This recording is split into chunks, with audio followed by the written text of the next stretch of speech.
Hi everybody, happy Father's Day. I'm Nancy. And I'm Reggie, Nancy's husband. And this is Rottweilers on Video.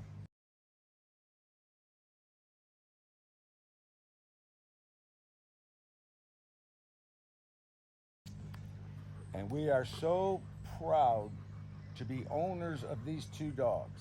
We are. They are just magnificent. Now, our story goes like this. We've always had a dog family. Our last dog was a Bernese mountain dog. Well, we had to have him put down because of, hey, no, you leave it. No. We had to have him stay.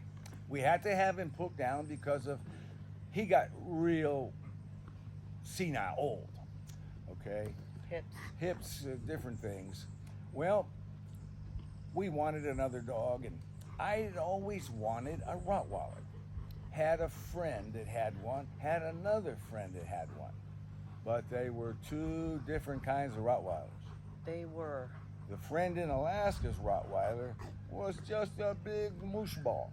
Yeah. Oh, the one in California that we knew, his dog would bust through fences and go through it. Nothing could hold it, and he'd go after people. I never knew why that happened. I mean, they always say it's owners, but I mean, what made the dog mean? I don't know, but I was like, if that's how Rottweilers can be, no thank you. Well, that's not a true Rottweiler. That's bad owner.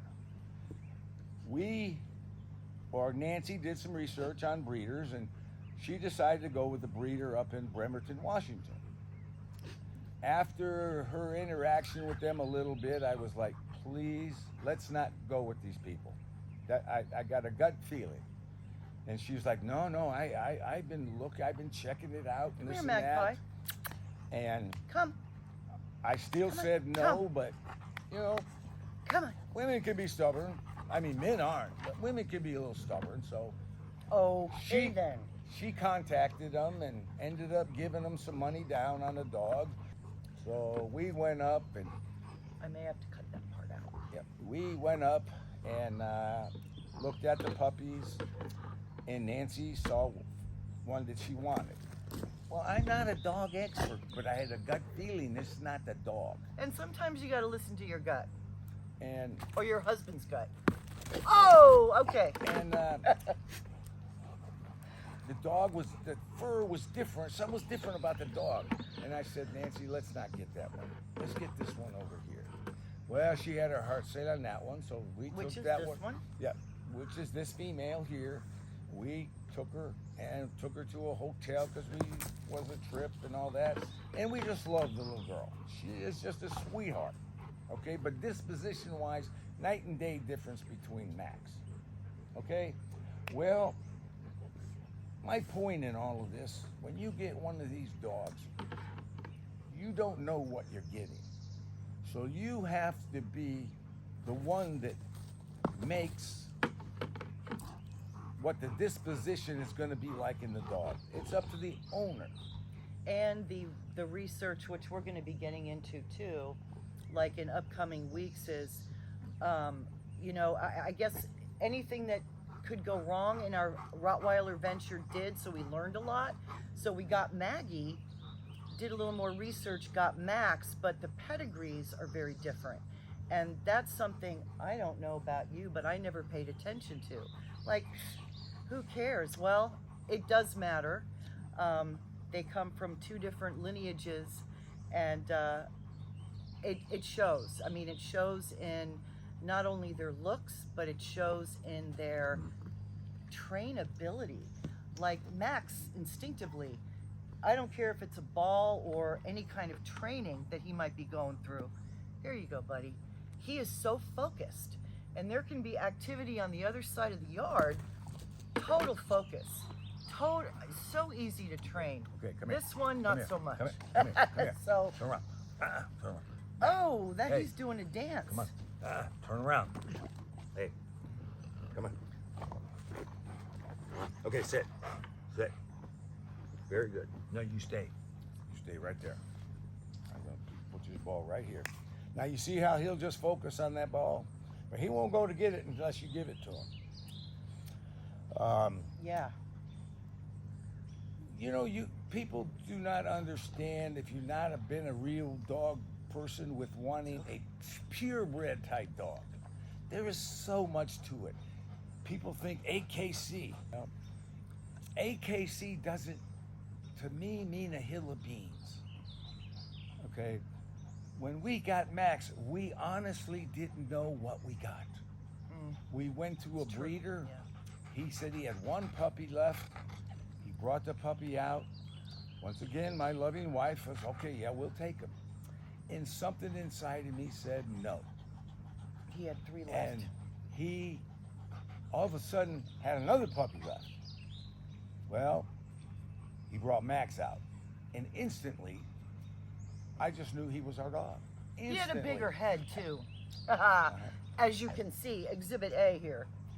And here, like I say, we didn't know what we got.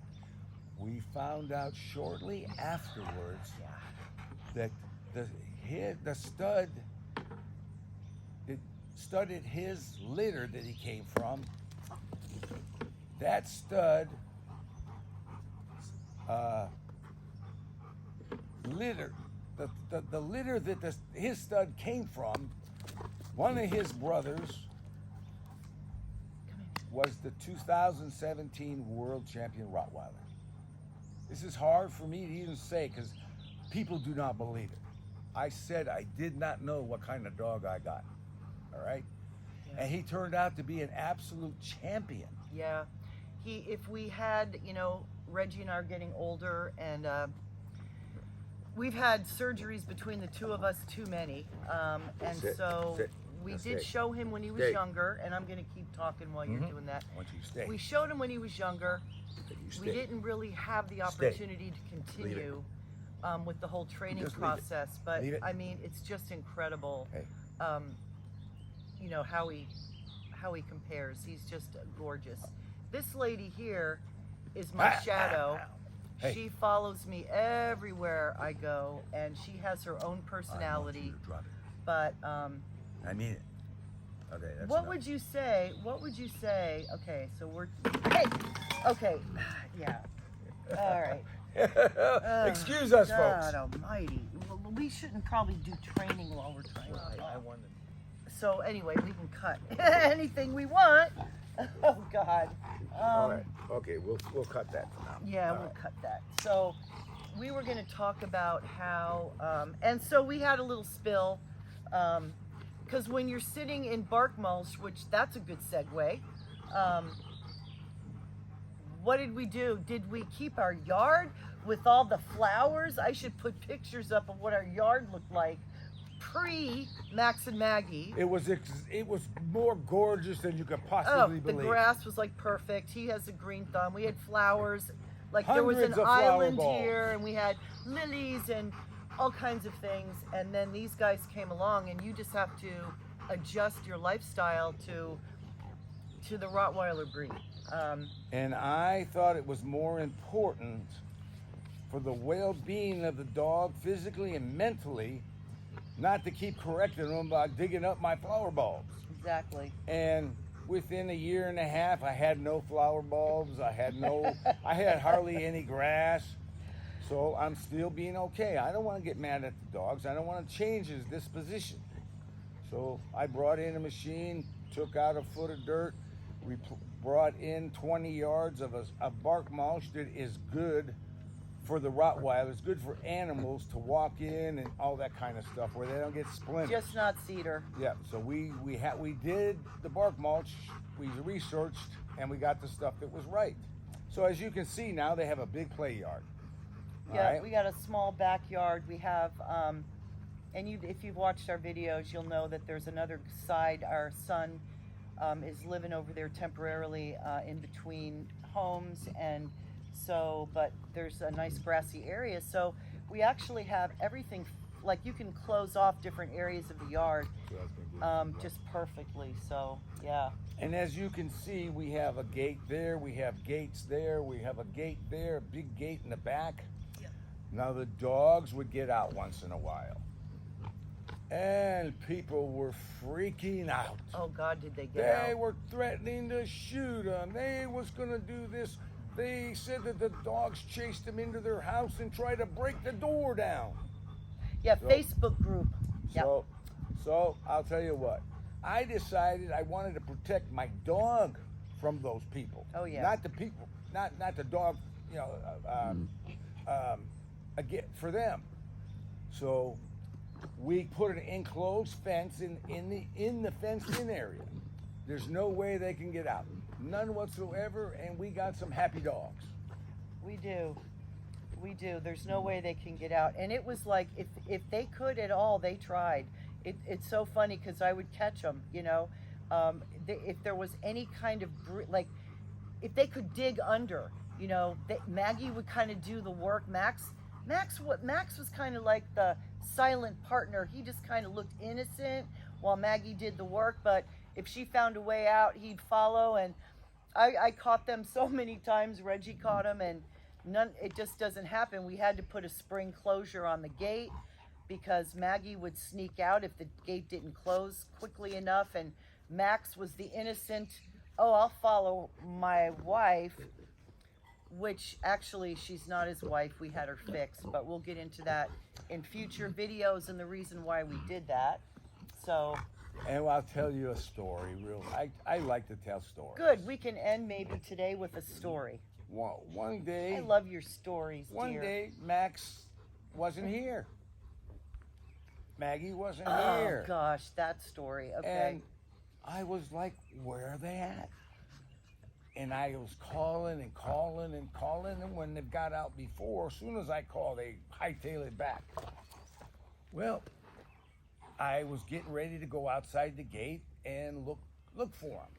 When I opened up the gate, there was Max there, proud as a peacock, with a great big live chicken in his mouth. Okay. Not good. Not good.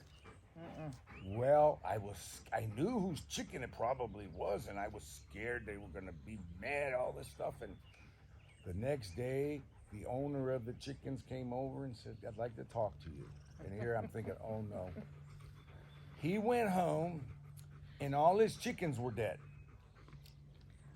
He had a video, he had a Surveillance camera. surveillance thing in the yard. He said, Reggie, he said, your dog was not trying to kill my chickens.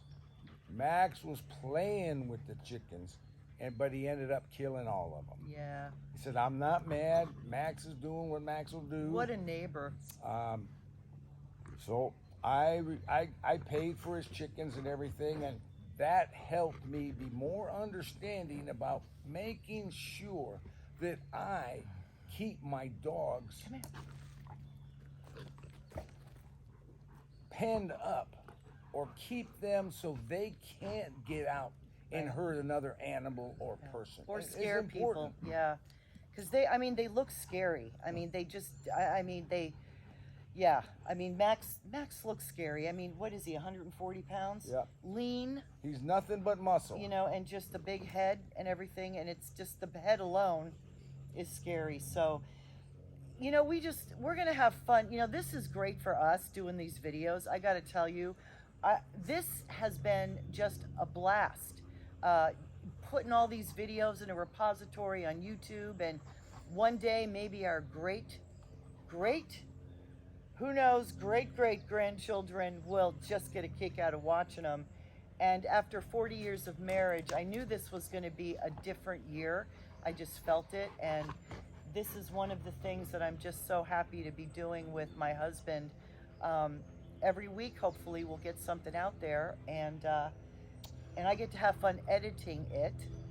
We'll hone this segment better. It's our first time doing it, and This is our pilot. I find I kind of like it. I'm going to be a camera. You're a little camera ham. I'm going to be a little camera hand. Yeah.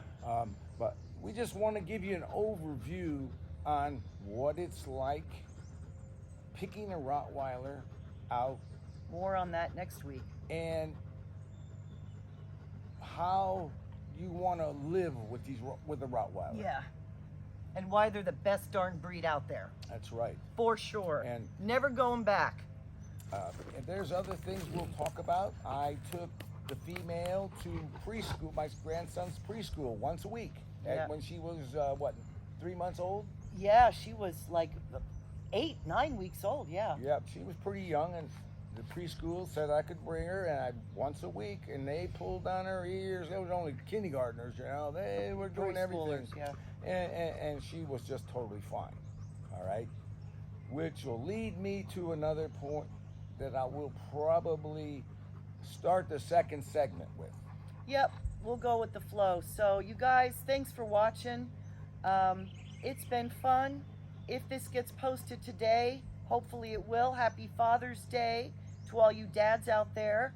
We have been cooking today, and we are going to make a pie when we're all done. We're going to do a blueberry pie. We got a whole bunch of blueberries over there, and these are last year's blueberries. So we're going to do a Father's Day blueberry pie. Anyway, thanks for watching. One more show. Oh, ow! He had a ball in his mouth already. Sometimes Dude, he'll get two. Now he's got 2 in his mouth. Yeah, he loves chasing a ball. Well, All right. we hope as we go on, we'll We're done. We'll hone this better because we want to. Are you? I gotta figure something out, Nancy. This will not even roll out. Yeah, maybe too much flour by the time we were done with it. So we've made really killer pies before, everybody, but these, we're just gonna make it work. We're piecing together some pie crust. But that is boiling now. The corn is, so. Down a little. Yeah. Well, Yeah, this is not working. we started a Rottweiler show. Now we're gonna have to start a cooking show just for comedy's sake. Because this is called Piecing Together a Pie Shell. What you Hey, got? Tony. Hey, Tony. If my pie dough is too crumbly, what can I add to it? Water. Water. Shortening, Water. a little lard. All right. That was what I thought too. Some more Crisco. Well, it's not. The Crisco's not cold though. Huh? The Crisco Doesn't isn't matter. cold. Okay. Would it be easier to roll it out and do it in strips? The strips might be Maybe. easier to Yeah, put but- on the top. Make it work. It's gonna be fine. Hey, when you have strips, you have openings. So ours is just more modern art. Seriously, modern art. I can cut. We see, could- I can mold it to fit that right there. See, and then when it cooks, it all smushes. You know what I'm saying? Okay, there. What's that lady I was saying earlier? Don't say it loud. With the cooked with the jail. Yeah. Yeah. Now, Martha Stewart, you may be able to learn a little bit here. Okay. This is art right here. Okay. Ta-da!